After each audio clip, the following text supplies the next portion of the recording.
Hello YouTube land, it's Debbie from the Canadian Crochet. Today is Friday, April 29th. It's not going to be a long one. I'm just popping in to say, hey, still here. I know I said last time I was going to try to make more videos, but I really don't have much to show you. I know this is mostly a crochet channel with a sprinkling of other things, but it's been mostly other things lately. Been doing a lot of sewing. After a couple of videos ago, I showed the scrappy bag that I made. People have been reaching out to me to make them some, so that's all I've been doing is making bags and shipping them off. I can't even show them to you because they're all in shipping. The recipients have not received them, so I can't show them to you. They're surprises, right? So don't have that to show you. And crocheting and knitting has taken a little bit of a back burner position. I do crochet. I have one crocheted item. Oh no, I have two crocheted items. One small one, one bigger one. And knitting, I haven't done it all. So yeah, but I figured I'd get on here and catch you up on what I've been up to. Like I said, I've been doing lots and lots of sewing, which I can't show you.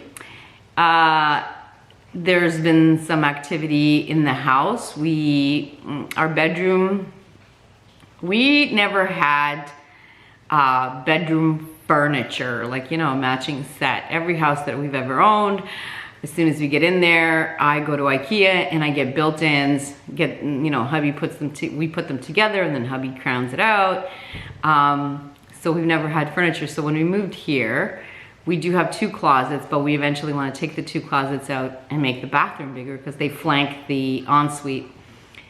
So anyway, we've been in the midst of putting together this wardrobe wall to wall on the other side, opposite our bed.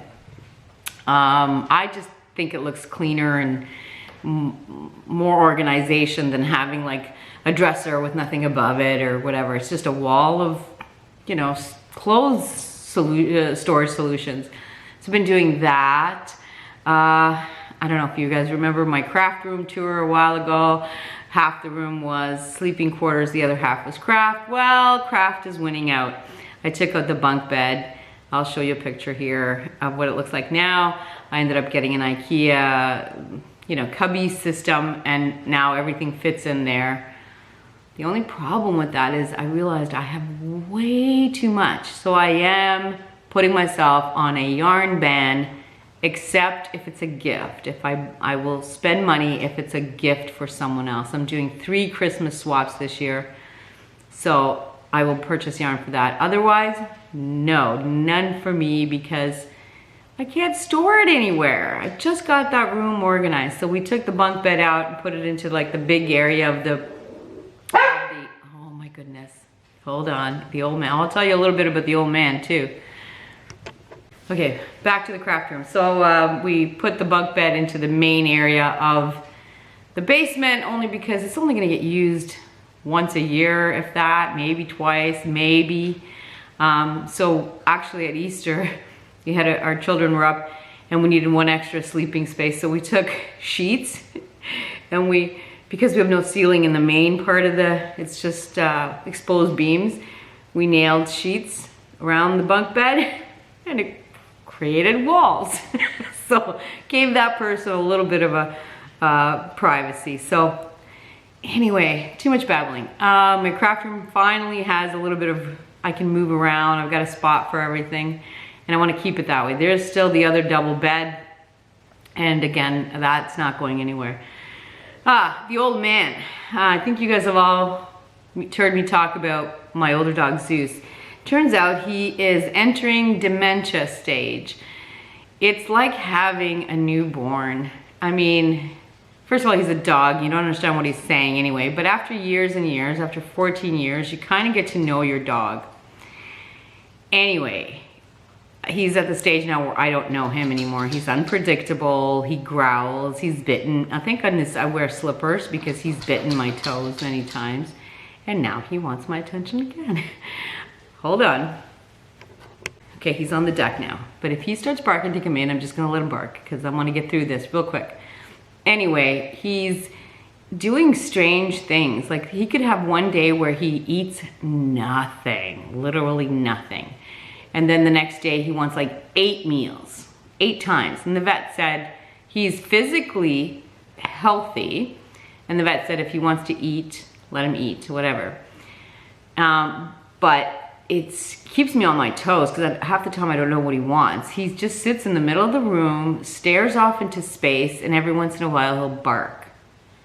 And well, I know that he's losing his hearing, so you can't approach him in any way because he can't hear you coming. So you have to kind of, if he's in bed, you have to nudge his bed up so that he jumps.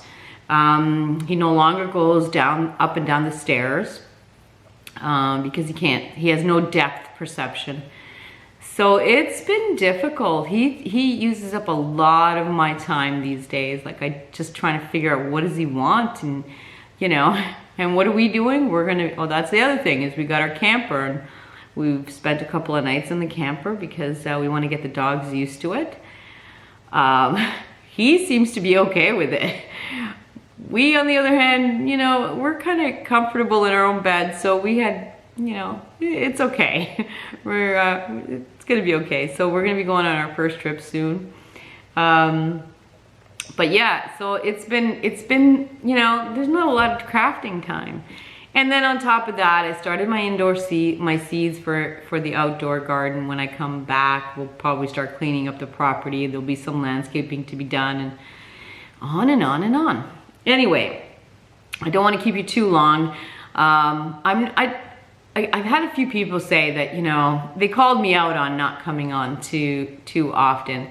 But to be honest with you, I'm never gonna come on every day. I'm gonna come on when I have something to show you. Just think of me as your neighbor, and who wants to see their neighbor every day? No. Although my neighbor's fabulous. I'd want to see her every day. I talk to her every day, but anyway. Yeah, so think of me as your neighbor that you see, you know, once in a while, and you catch up and whatever. Okay, what have I been up to? Besides the bags, which consumed me, Billy, the Crafty Floridian, was making this celestial sweater by Make and Do Crew, and she challenged me. She says, you'll love it. And I do. I love it. The only problem was, and I'll tell you what it is, I made it. Here it is. Now, let me try it on, okay? Hold on. Okay, here it is. I love this thing. And the construction of it is so unique because it's bottom up, which makes it measuring a little harder. So I made the medium, and I'll stand up and show you what it looks like. I got gauge, but I had to pull out my swatch because I actually ran out of yarn. I had this much left. Could not do the seaming. So what I did, if you guys can see, I seamed it with another color, and the cuffs. The cuffs are a different color as well. This yarn is something called Twisted Jean yarn, and I have no idea where I got it, no idea where I could get more. I Googled it, I typed in the name, I got nothing at all. I don't know where I was, because I wanted to get an extra ball to finish it, but couldn't get it. Anyway, I don't know what the color is. All I know is it's 200 meters or 218 yards and 100% premium. I love this yarn. I love it. It's like a marled look. Oh, I just love it. I don't know if you guys can see on that. See, I just love it. It's homey. I love it. Anyway, I'm gonna stand back. So here, let me see if I can stand back without killing myself. Here is the sweater. And to me, I was looking for something that's cozy, that, you know, because if we're gonna use the camper, there's gonna be lots of times we're gonna be sitting outside by a fire or whatever, and you just want something comfy and cozy, and you put it on. But like I was saying, the construction, you start from the bottom up. Oh, yes, it's got a split hem. And you kind of work it all, there's no sewing of any parts. It's all one piece. It's ingenious the way she made it, ingenious. I do think it is generously sized. I made the medium, and it is pretty. And I had to shorten the sleeves. Now looking at the picture, her sleeves are quite long, which is okay. But I had stopped because I had some yarn left and I thought, oh, I just need to seam it. So I'm gonna stop here, but I guess I could have gone longer, which I like long sleeves too.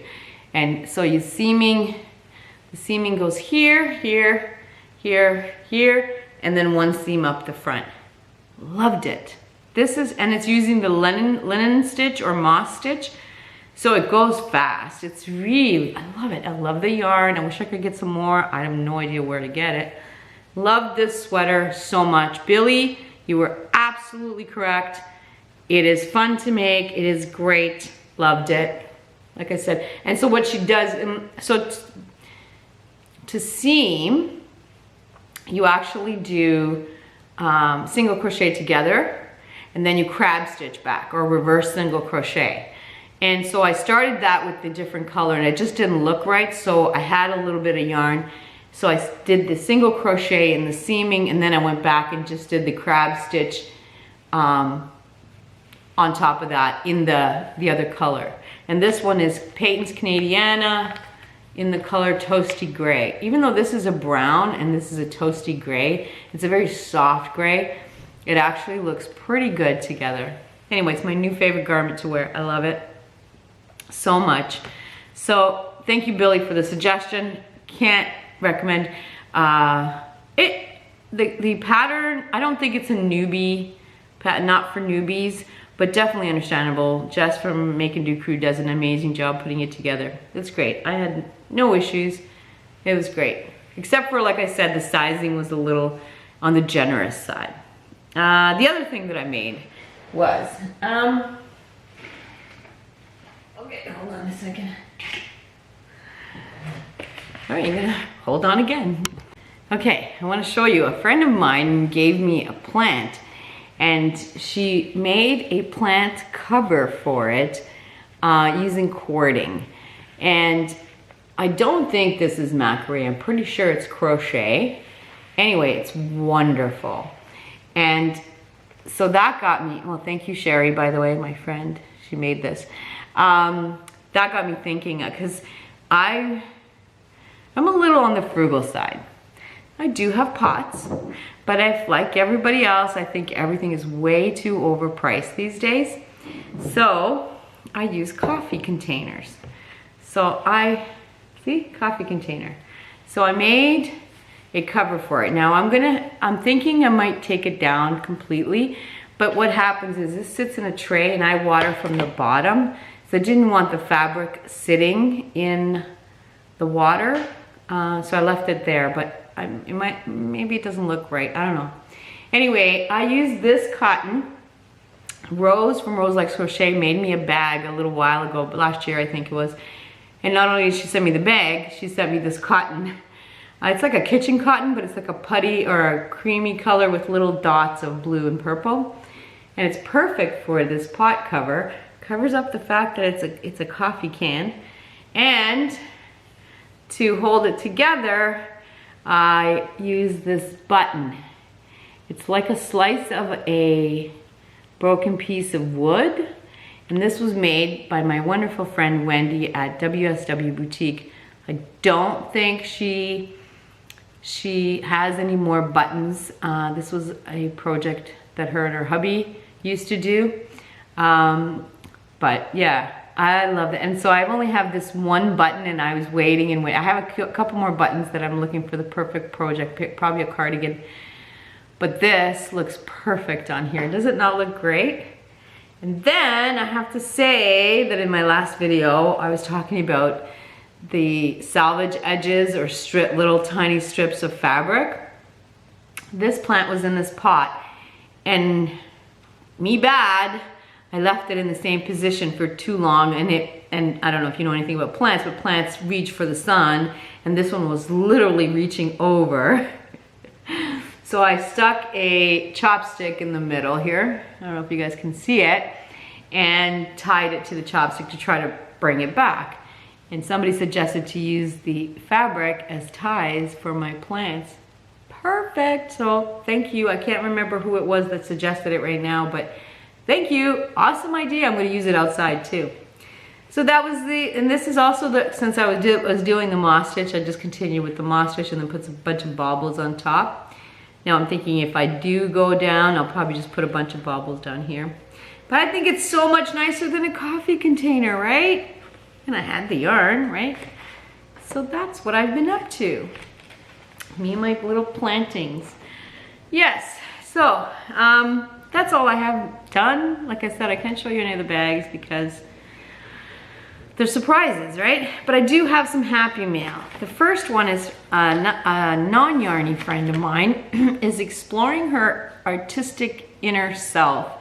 And she sent me an Easter card. It came after Easter, but this is it. Look at it's I know you guys can't see it, but it's dimensional. Each one of these sticks out like it's a different layer. And she did that by hand. Amazing, right? Amazing. She made this. She made this. I think that's so tough. I have no patience for paper crafts, but I love the people that do it and they do it well. So thank you, Tina, very much. Got that. Then a couple of videos ago, I talked about Melinda sending me some scraps, and she also sent me these fabric baskets. And she got around to sending me, by the way, Melinda, my mom, she left a couple weeks ago. She walked away with the baskets. She fell in love with them and said, oh, you can make some more for yourself. I'm like, sure, Mom. Who can say no to their mother? Not I. Anyway, she took them back home with her. And then shortly after, Melinda sends me the pattern for the basket. So now I can make my own. That's awesome. Thank you, Melinda, so much. And then lastly, the last gift that I got was my friend Jenn, who spoils me rotten. She is an impeccable person. I've talked about her so many times. She does it all, and she's wonderful. I'll leave a link for her channel. So anyway, she makes cards too. So she made me a card. Again, 3-dimensional. She knows I love birds and flowers. This is a keeper. Anyway, she sent me this just for nothing. I feel like I'm not as good a friend because I don't think to do these things, but she does. So she sent me a quilt pattern. She has such high hopes for me. I don't want to tell her that I'm not that talented. So she sent me a quilt pattern. Thank you. She sent me these sewing cleaning brushes. I have never seen that before. Supposedly, you're not supposed to blow air into your sewing machine. I've never done it, but it's good to know to not do it. These look amazing. They have these little felt tips that you just get into the nooks and crannies. So thank you for that. But she also sent me a quilt kit. Everything, including a gnome stitch marker. The kit includes top fabrics and binding, and yeah, look at that. And it's very springy. Look at that. Isn't that fabulous? And it comes with a gnome stitch marker. That's so cute. How come I don't think of these things? Thank you, Jen, very much. Anyway, now that I've babbled your ear off, I have no idea how long this is. I hope it's not too long. I'm gonna try to get it uploaded today. And then who knows when I'll be back. I know I have some more bags to sew. I'm so lucky that the people that have requested, I only have a few things to say to the people that reach out to me is, you know it's scrappy, okay? So it's either donated or secondhand fabric, and there's no time limit. I do not want to be pressured. So, and everybody seems to be okay with it. So I'm having fun. Anyway, I hope everyone is having a wonderful April so far. It's almost the end. And we will talk soon.